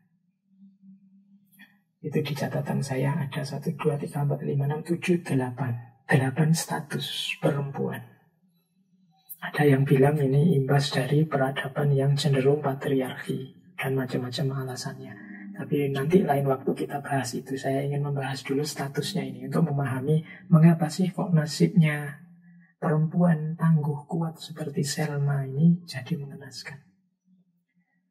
Di peradaban-peradaban awal manusia, sering perempuan itu diperlakukan seperti barang. Jadi seperti barang itu, ya dia persis seperti kepemilikan barang. Bahkan teman-teman mungkin ingat ya zaman Arab pra-Islam itu, bahkan dari seorang ayah ketika dia meninggal diwariskan pada anaknya. Dia semacam properti. Kepala-kepala suku misalnya zaman itu semakin tinggi status sosialnya kalau koleksi perempuannya semakin banyak. Jadi posisinya mirip seperti barang saja. Kalau perang selesai dia jadi rampasan, sebagaimana rampasan barang-barang yang lain. Jadi ini problem. Ada kalanya juga perempuan itu dipandang hanya sebagai pelengkap saja dalam kehidupan ini. Di pelengkap itu ya dia tidak penting, dia tidak utama. Tugasnya di muka bumi ini hanya melengkapi laki-laki, hanya mendukung laki-laki, hanya pokoknya yang sifatnya komplementer, melengkapi. Dia bukan menu utama dalam hidup ini. Itu ada posisi seperti itu banyak. Fakta-fakta, fenomena-fenomena sejarah yang memposisikan perempuan itu sebagai pelengkap. Yo, samalah posisinya, ada raja, ada permaisuri. Dengan permaisuri itu posisinya lebih banyak pelengkap. Ada pandangan yang seperti itu. Ada kalanya perempuan itu tidak sebagai pelengkap, tapi dianggap sebagai manusia yang kurang lengkap.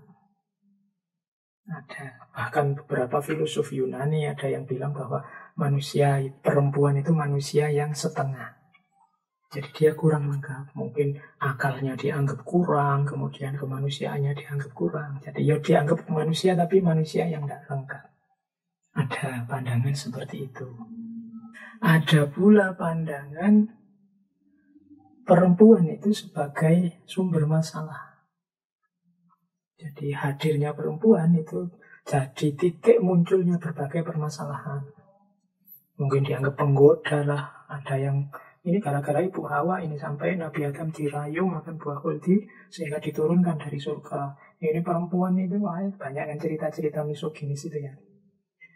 Perempuan dianggap sebagai masalah. Ada fase tertentu, fenomena tertentu dalam sejarah yang memposisikan perempuan sebagai masalah.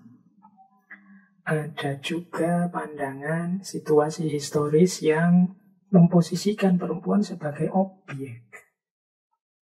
Jadi sebagai objek itu dia jadi yang diatur, dia jadi yang diperintah, dia jadi yang ditata. Suaranya sendiri tidak didengar. Ini objek. Selalu yang bersuara itu kan subjek. Objek itu bagian yang dikenai. Nah, ada fase-fase sejarah yang perempuan jadi objek. Bahkan milih zaman-zaman awal modern, milih pemimpin pemilu, ada di awal-awal itu perempuan tidak punya hak suara. Jadi dia tidak boleh ikut ngatur, dia hanya cukup diatur. Ini bahasa saya perempuan sebagai objek. Kemudian ada juga pandangan perempuan sebagai yang perlu dibela. Yang perlu dibela itu ini sebenarnya mirip objek tadi. Jadi perempuan itu dianggap lemah, dianggap tidak kuat, dianggap perlu dukungan laki-laki. Ini berarti dia diposisikan lemah. Mungkin suaranya didengar, tapi dia dianggap lemah, tidak penting.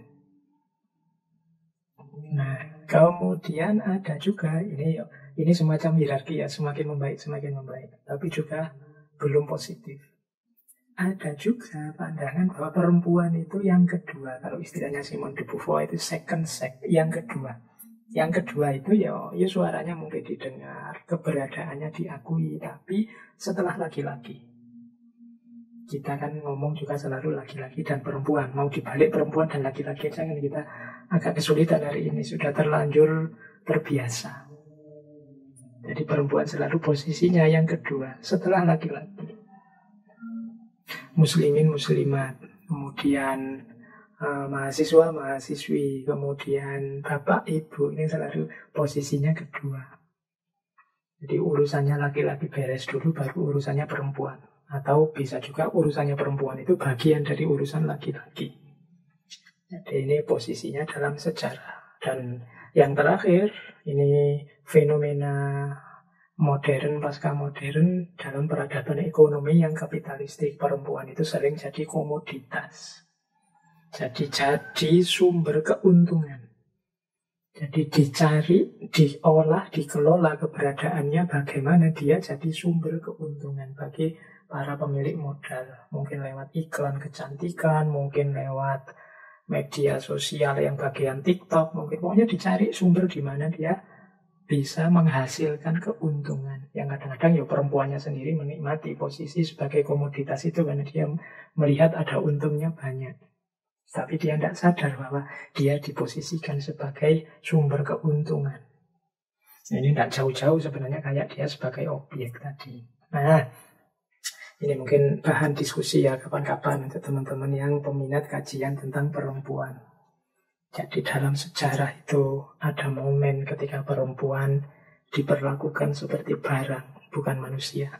Ada momen ketika perempuan dianggap hanya pelengkap saja, bukan dirinya sendiri secara utuh. Bahkan ada yang menganggap perempuan itu manusia tapi yang kurang lengkap. Ada yang menganggap perempuan itu sumber masalah. Ada yang kemudian memposisikan perempuan hanya sebagai objek saja. Eksistensinya tidak didengar. Ada yang memposisikan perempuan sebagai yang lemah, yang perlu dibela. Ada yang secara tidak sadar memposisikan perempuan sebagai selalu yang kedua. Dan hari-hari ini secara tidak sadar perempuan banyak diposisikan sebagai sumber keuntungan, sebagai komoditas. Nah ini ya PR kita bersama, karena betapapun ada satu hadis yang menyatakan bahwa Rasulullah mewasiatkan kita untuk peduli pada perempuan. Jadi ini PR peradaban sebenarnya. Ya banyak teman-teman yang sudah berjuang di sini. Menurut saya perlu lebih kaya lagi strategi untuk penyadaran bahwa perempuan juga manusia dengan segala kekurangan, kelebihan, hak dan kewajibannya. Sebagaimana juga laki-laki. Semoga nanti ada sesi lagi entah bulan apa kita membahas tema-tema perempuan. Oke, nah ini sebenarnya saya ingin masuk ke kuatnya seorang Selma Karami berhadapan dengan Gibran. Kalau Gibran tadi kan mengajak, ayo berontak saja wes, kita sudah begitu sakitnya mengalami kezaliman penderitaan ini. Ayo kita berjuang. Nah ini ada kalimat pertama-tama dia menyatakan begini. Katanya Selma, apakah engkau minta aku bersabar sedangkan engkau sendiri memerlukan kesabaran itu? Bisakah seorang yang lapar memberikan rotinya kepada orang lapar yang lainnya? Atau mungkinkah seorang yang sakit memberikan obatnya kepada orang sakit lain, sedangkan ia sangat memerlukan? Nah, jadi ini Gibran seolah-olah menunjukkan ini loh bedanya laki-laki dan perempuan. Kalau laki-laki itu betapa merasa kuat, merasa egois, ingin nabrak saja, lari saja, berjuang saja, ngamuk saja, berontak saja. Tapi seorang perempuan dengan nalurinya, dengan keistimewaan, dengan kelebihannya, dia tidak sekedar ujuk-ujuk ingin enak, ingin senang, tapi juga peduli dan peka terhadap lingkungan, situasi, termasuk terhadap orang yang dicintainya. Iya, berjuang, iya.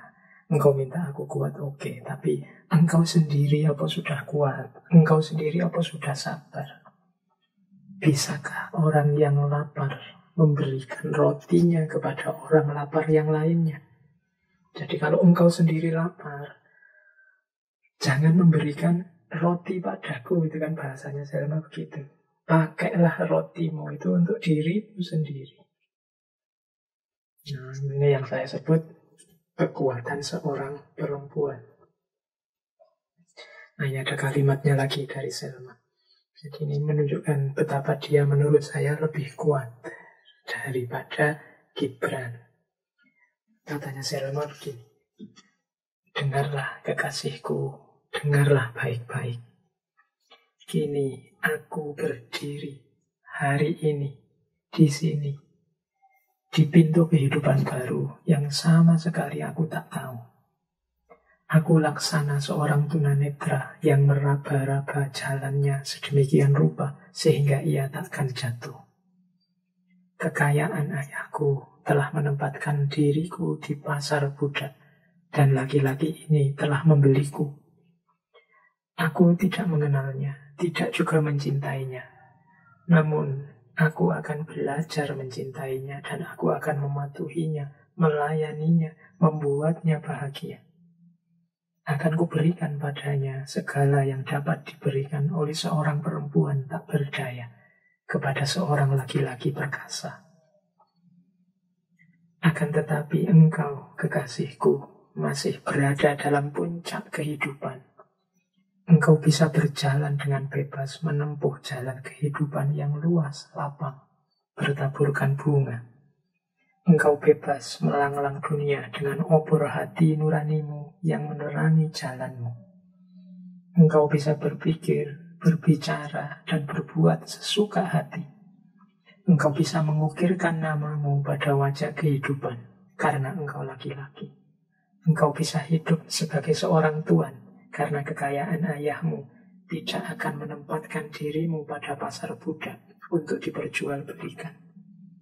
Engkau bisa menikahi perempuan pilihan hatimu. Dan sebelum perempuan itu tinggal di rumahmu, engkau bisa membiarkannya menghuni hatimu dan bisa saling bertukar janji tanpa ada yang menghalang. Jadi bukannya Selma ini tidak mau tadi diajak lari atau diajak berjuang, diajak melawan oleh Gibran. Tapi yang jadi pertimbangannya Selma adalah Gibran sendiri.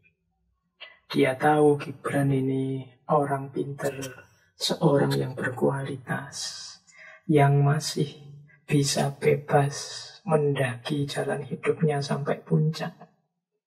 Jadi mempertimbangkan itu, dalam pertimbangannya Selma, kalau mereka berdua lari, mungkin Gibran tidak akan jadi orang besar, sebagaimana potensi yang dia lihat pada dirinya Gibran. Ya mungkin kalau saat itu mereka berdua jadi lari, ceritanya tidak akan seperti ini. Mungkin kita tidak akan mengenal Khalil Gibran sebagai seorang penyair dan pujangga besar. Dan Selma membaca dengan tepat situasi itu. Makanya dia, meskipun aku ini sakit, meskipun aku ini seperti tunanetra, jadi orang buta yang tidak tahu jalannya kemana. Meskipun dia menderita menikah dengan orang mencintai, dia lebih memilih sudahlah, tidak apa-apa. Bahasa kasarnya kan itu. Tidak apa-apa, saya kuat-kuatkan. Asal engkau selamat, asal engkau bisa sukses ke depannya. Ukirlah namamu pada wajah kehidupan. Jadi ini katanya Selma. Jadi ini yang menurut saya bahwa justru Selma ini perempuan yang sangat kuat. Jadi kita lihat ya kalimat selanjutnya. Ia diam sesaat, kemudian menambahkan seraya air mata mengalir pada pipinya. Aku tidak takut terhadap pendeta, karena orang-orang yang tenggelam tidak takut basah. Namun aku khawatir kalau engkau jatuh ke dalam jebakan dan menjadi mangsanya. Engkau masih muda dan bebas merdeka seperti sang surya. Aku tidak takut akan takdir yang telah menancapkan anak-anak panahnya ke dalam dadaku. Tetapi aku khawatir kalau sang naga akan menggigit kakimu dan menghambat perjalananmu mendaki puncak gunung, tempat masa depan menantimu dengan ketenangan dan kegembiraannya. Jadi pertimbangannya Selma adalah cintanya. Orang yang dia cintai jangan sampai jatuh. Dia merasa bahwa aku sudah tenggelam, maka engkau jangan ikut tenggelam. Engkau masih muda, engkau masih bisa jadi orang besar. Jadi aku tidak takut takdir menancapkan anak panahnya ke dadaku, tapi aku khawatir kalau sang naga menggigit kakimu dan menghambat perjalananmu ke puncak gunung. Jadi berjalanlah terus, jangan peduli aku, jangan peduli rasa sakitku. Dengan bahasa ringkasnya begitu. Jadi perempuan yang sebenarnya mengalami rasa sakit yang luar biasa, Tapi dia menerima untuk menahan semua itu demi orang yang dia cintai. Ini yang saya sebut bahwa disitulah rahasia kekuatan seorang perempuan. Dan Gibran mengomentari kuatnya hati perempuan itu di novel itu. Misalnya dia bilang begini, hati seorang perempuan tak akan berubah oleh waktu dan musim. Bahkan jika mati, hati itu abadi, tak akan hilang tersisih. Hati seorang perempuan laksana sebidang lahan yang berubah menjadi medan pertempuran. Sesudah pohon-pohon ditumbangkan dan rerumputan terbakar dan batu-batu karang memerah oleh darah dan bumi ditanami tengkorak dan tulang belulang, ia akan tenang dan diam, seolah-olah tiada sesuatu pun terjadi. Karena musim semi dan musim gugur datang pada waktunya dan memulai pekerjaannya. Jadi Gibran ini mengagumi kekuatan seorang perempuan. Kalau teman-teman jeli, perempuan, apalagi ibu kita, nanti di Al-Ajnika Al-Mutakasiro itu ada beberapa paragraf yang menjelaskan betapa mulia, betapa dahsyatnya seorang ibu. Jadi kalau ada bencana, kalau ada ontran-ontran, ada huru-hara, ada di situ kalimatnya rerumputan terbakar, batu-batu karang memerah. Ini kan biasanya vokalnya laki-laki. Nanti belakangan yang bagian menenteramkan, bagian membereskan kembali, yang bisa menampung sisa-sisa konflik, sisa-sisa perselisihan. Itu ya para perempuan, ibu-ibu kita, saudara-saudara perempuan kita. Jadi di situ kata Gibran, kunci kuatnya perempuan. Ya nanti banyak ilustrasi, banyak contoh, tapi teman-teman bisa merasakan tangguhnya seorang perempuan. Ada yang bilang perempuan itu punya kualitas momong. Jangan dikira momong itu mudah. Ya momong itu tidak selalu momong anak kecil, balita.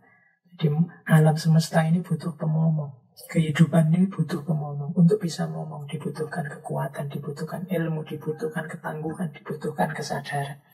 Orang yang tidak sabaran, orang yang tidak kuat, orang yang tidak tangguh, tidak akan bisa ngomong. Nah, kemarin saya bilang ada yin, ada yang. Hari ini terlalu banyak yang. Kekurangan yin. Silahkan diulang lagi ya kajian bulan yang lalu. Terlalu banyak kualitas laki-laki yang menonjol, kekurangan kualitas keperempuanan. Sehingga situasi yang terjadi banyak tabrakan-tabrakan, banyak konflik-konflik, banyak kalimat-kalimat keras, banyak situasi-situasi yang mengelas. Maka saatnya kita harus utamakan perempuan dengan kekuatannya, dengan kepekaannya, dengan kepeduliannya. Ini maunya Gibran dalam kalimat itu. Karena perempuan itu tidak akan berubah oleh waktu dan musim. Mereka sangat tangguh. Saya lanjutkan tadi. Inilah kalimat terakhir ya dari Selma. Untuk membuat Gibran sudah tidak usah berontak. Nanti justru hidupmu akan hancur. Itu kalimatnya dari Selma. Sekarang aku akan kembali dengan rasa bahagia menuju guaku yang gulita. Tempat para hantu mengerikan bersemayam. Jangan iba padaku kekasih, dan jangan berduka cita untukku. Karena sekali jiwa menyaksikan bayang-bayang Tuhan, selamanya tak akan pernah takut pada hantu-hantu jahat. Dan mata yang sekali menampak surga tak akan terpejam oleh duka derita dunia. Jiwa yang telah menyaksikan hantu kematian tidak dapat ditakut-takuti oleh wajah-wajah para pencuri. Prajurit yang melihat pedang berkilatan di atas kepalanya dan aliran darah di bawah kakinya, tak peduli tentang batu-batu karang yang dilemparkan kepadanya oleh anak-anak jalanan. Jadi ini menegaskan, jadi Selma maunya adalah tidak usah peduli padaku. Biarlah aku kembali pada guaku yang gelap gulita. Tidak usah kasihan padaku. Aku sudah kuat. Aku sudah mengalami berbagai penderitaan. Tapi penderitaan-penderitaan itu apapun bagiku kecil. Makanya dia pakai analogi prajurit yang berperang. Nah, ini kemenangannya prajurit-prajurit itu, bagi Selma kemenangannya adalah suksesnya Gibran. Jadi berhasilnya Gibran meniti masa depannya yang cemerlang. Jadi ini bagi saya kekuatan seorang perempuan dalam mendukung kesuksesan laki-laki. Digambarkan dengan pengorbanannya Selma demi keberhasilannya Gibran. Karena kalau Gibran nekat seperti ajakannya tadi, melawan kemudian menghancurkan tradisi, mungkin dia sendiri juga akan kesulitan. Karena susahnya melawan tradisi yang sudah mengakar itu tidak semudah kita mengucapkan kata-kata yang heroik. Jadi, ya mungkin kalau pakai strategi budaya tertentu bisa ya kita mengatasi budaya tradisi lah. Ini urusannya laki-laki dan perempuan, waktunya durasinya pendek. Jadi bertahan atau lari. Cuma kalau lari, pertimbangannya Selma, Gibran juga nanti dikorbankan. Nah, lama-lama nanti Gibran sadar bahwa ada sesuatu yang dipahami Selma yang sampai nanti dia menyimpulkan apa itu, yaitu kesetiaan.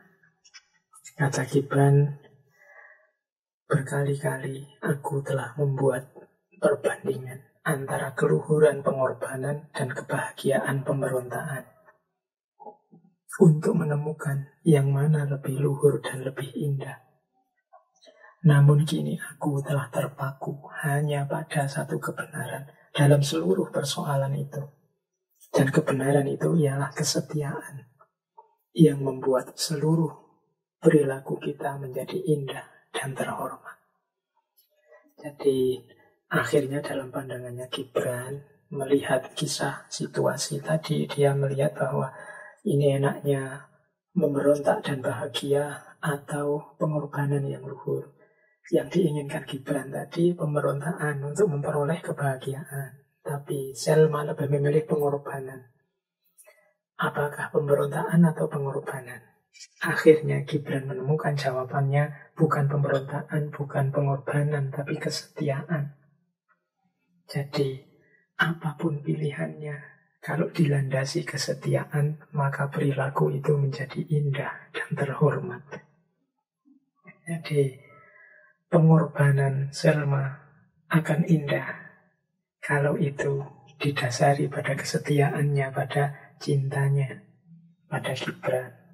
Sebenarnya juga pemberontakan pun akan indah kalau dasarnya adalah kesetiaan pada nilai-nilai cinta, pada nilai-nilai kemanusiaan, pada nilai-nilai keadilan untuk membebaskan diri dari kezaliman. Jadi dua-duanya bagus asal didasarkan pada nilai kesetiaan, pada kemanusiaan, pada cinta dan keadilan. Akhirnya ya karena tidak mungkin Gibran memaksakan keinginannya pada Selma, jadilah Selma tetap hidup dalam keluarganya dan Gibran sendirian. Dengan nanti banyak panjang narasi-narasi kisah cintanya Gibran dengan banyak perempuan yang lain yang bisa dikatakan semuanya gagal. Nah, jadi ya meskipun nanti pada akhirnya tragis karena Selma ini akhirnya meninggal. Kemudian dia sempat punya anak juga, bayinya meninggal. Jadi diakhiri dengan tragedi-tragedi. Itu membuat isinya novel ini semakin muram, semakin sedih. Baik teman-teman, saya kira itu ya malam hari ini. Semoga sedikit-sedikit sudah bisa ditangkap beberapa pelajaran dari novel tipis yang judulnya Al-Ajnihah Al-Mutakatsirah ini. Sayap-sayap patah. Apakah dengan berakhirnya kebersamaan, berakhirnya kedekatan, berakhirnya pertemuan dalam cinta, berarti cinta itu hilang? Ya tentunya tidak. Seperti tadi Gibran dengan kata-kata yang panjang, apakah pagi hari, siang hari, atau malam hari, cinta akan tetap menemaniku. Apakah musim panas, musim dingin, musim semi, musim gugur, cinta akan tetap bersamaku. Itu kalimat-kalimatnya Gibran. Saya tutup sesi malam hari ini dengan kalimat-kalimat yang nadanya sama dari Selma. Katanya Selma, tetaplah mencintaiku. Aku ingin engkau mencintaiku seperti seorang penyair mencintai pikiran-pikirannya yang penuh duka. Aku ingin engkau mengenangku seperti seorang pengembara mengenang sebidang kolam yang tenang, tempat citranya membayang ketika ia meminum airnya.